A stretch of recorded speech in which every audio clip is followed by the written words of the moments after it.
Coming up on tomorrow's programme. Yes, here's our arts correspondent, Maggie Taggart. Here in Washington, D.C., it's all systems go for the start of the Smithsonian Folklife Festival.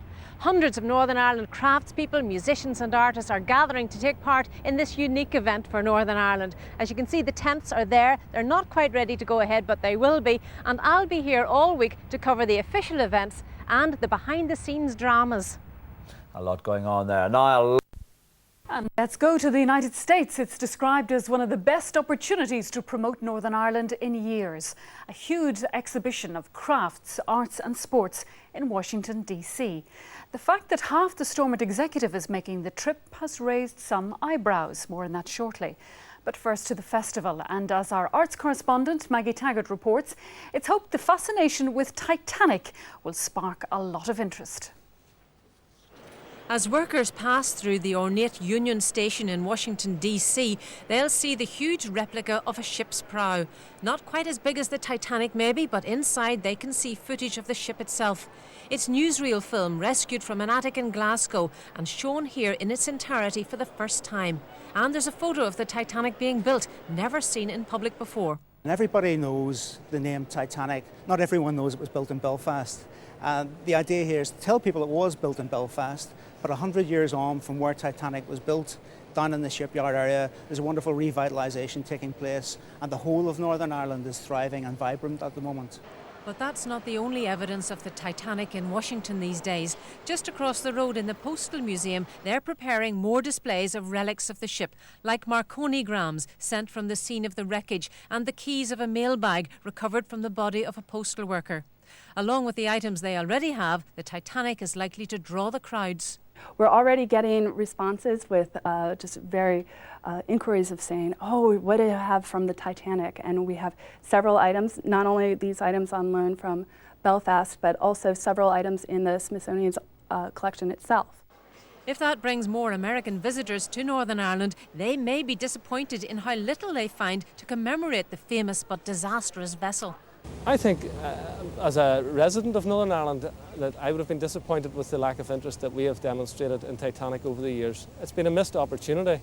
I'm glad that we're now beginning to get our act together, and that we're moving ahead, and we will have something there that's very significant. The reason this exhibition is here is because of the Smithsonian Folklife Festival, and that's a unique opportunity for Northern Ireland to show off its arts, its crafts and its tradition of shipbuilding.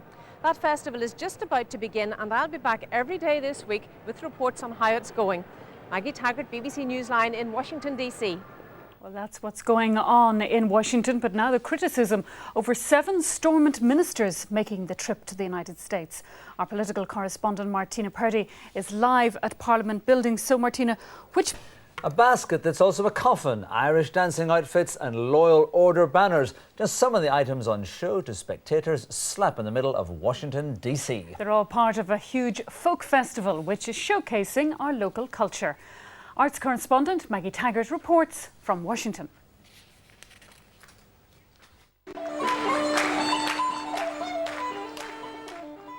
After years of preparation, the official opening of the Smithsonian Festival. And although it wasn't planned this way, the new era of shared, devolved government has attracted American interest. The Deputy First Minister, Martin McGuinness, appearing alongside Peter Robinson, sends a strong message to American politicians and potential tourists to Northern Ireland. I think the press are disappointed that we've been working together for nearly 2 months and we haven't had a row. And I think maybe it might be good for headlines and for the news programme. But there is genuine work being done. There's a lot to be done for the people of Northern Ireland. From Irish dancing dresses to orange banners, the organisers have tried to strike a delicate balance of religions, gender and geography. All 160 participants have been chosen by the curator. Choosing who to invite to the Smithsonian Folklife Festival is one of the hardest things to do, and especially in a case like Northern Ireland, because we're absolutely spoiled for choice. We could have had many more topics and many more people, but at some point you have to say, right, you can't do the whole thing. Newry Institute has sent its students to run food stands, and this woven willow coffin is sure to stop people in their tracks.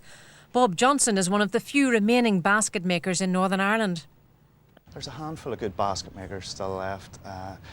it's not a thriving industry. Cheap foreign imports, cheaper materials have damaged the industry quite a bit, but there's still some very good Irish baskets being made. This new banner will have King Billy on one side and an American president on the other. The banner painter personally guarded his works of art on the journey, but had a bit of bad luck with the rest of his luggage. I brought my suitcase and the banners, and I let the luggage go in the airline, and I kept the banners with me, and my luggage got lost. And I've only got the banners here with me at the minute.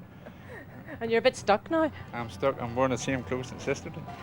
Already this week, people in Washington are aware of Northern Ireland, and there seems to be a genuine interest. The many Assembly ministers here are hoping that the $1 million they've spent on the festival will reap the benefits for the economy. Maggie Taggart, BBC Newsline. Join you now. But let's go to America, where our politicians have been lobbying for more money, and they say they're getting positive messages. Yes, the Stormont executive has been slated for sending 7 ministers to the Smithsonian Festival, but they're keen to prove the trip is not a junket. Our arts correspondent, Maggie Taggart, got exclusive access to a high-powered breakfast meeting. Assembly ministers had an early breakfast at the State Department with the Special Envoy to Northern Ireland, Paula Dobransky. 5 ministers turned up to lobby for more economic help from the United States, and they didn't leave disappointed. We've received a very, very positive response here at the State Department, in the Senate, Capitol Hill, and among senior executives at business level. And we're going to continue to work on that. This is simply the beginning of a major project over the coming months and years. One idea suggested by the presidential candidate Hillary Clinton is to create an investment programme funded by expatriates in the United States. While the politicians are in hot and heavy discussions here in the State Department, a few blocks away the musicians are tuning up for another day at the festival on Washington's Mall.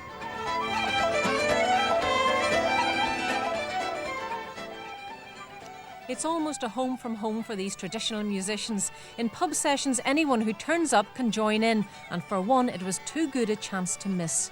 I've been playing fiddle for 44 years, but I have an American style, so I'm not usually welcome at Irish sessions, but here they have to be polite. So they haven't kicked you out? No, it's open to anybody. Visitors were even willing to risk their dignity learning how to dance.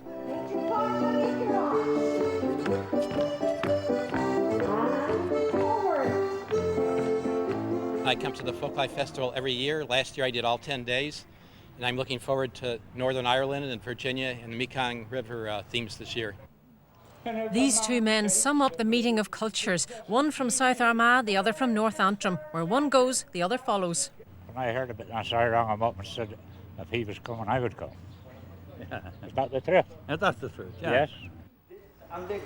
The heat and humidity they're having to deal with at least has a spin-off for the tourist board. They're giving out more than 100,000 fans in the shape of a Giant's Causeway rock. They're in big demand. Maggie Taggart, BBC Newsline, Washington.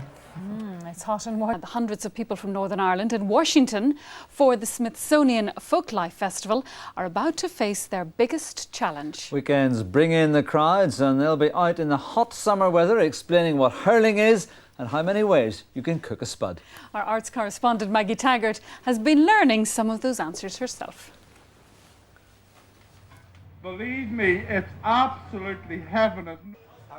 In a tent on Washington's Mall, the cooking cleric gives a sermon of a different kind as he rustles up Ulster Scots delicacies, mainly based on oats and potatoes. Potatoes came to Ulster about the same time as the plantation. At home, he takes a day off each week to cook for charity. The evenings I do are a night with the cooking cleric, or an evening's crack with the cooking cleric. So I sort of introduce that as well as a bit of cooking, and that seems to go down okay. Did they ask you to say a prayer as well? Oh, not at all. Oh, no. I think they can say their own prayers. I think I'm the one who's praying with regard to the stuff that it'll come out all right. You can do it. Perfect. Despite a mix of torrential rain and sweltering heat, volunteers are queuing up to take a crack at a new sport. I've been playing it for about 10 minutes and I'm having a blast. You're brilliant at it. I'm not that good. I think they're blowing a little sunshine my way, if you want to know the truth. But they're not all instant successes. The hurley sticks are made on the spot and doing a roaring trade in the festival shop. Rugby's a bit more difficult to demonstrate, so for the moment they're back to basics. Getting people from who have no knowledge right up to people who are involved in the game, and we're told there's quite a rugby playing population here in Washington. So we've got a couple of teams coming in on Sunday, and we hope to put on a bit of an exhibition and see what they're all about. The festival is into its third day now and about to hit its busiest time at the weekend. Already it's opening eyes to new holiday potential. Listen to some discussion on what you could see when you visit Northern Ireland, Belfast and the beautiful landmarks and such. So it's one of the places I've flown over a number of times. I guess I'll have to stop and take a look. Are you convinced? Oh, yes. It seems everyone can learn new skills here. You don't have to be American, so maybe by the end of next week I might be quite good at this sanding. Maggie Taggart, BBC Newsline, Washington. I think that hurl is in for a bash in 100 there. ways to cook a hurl.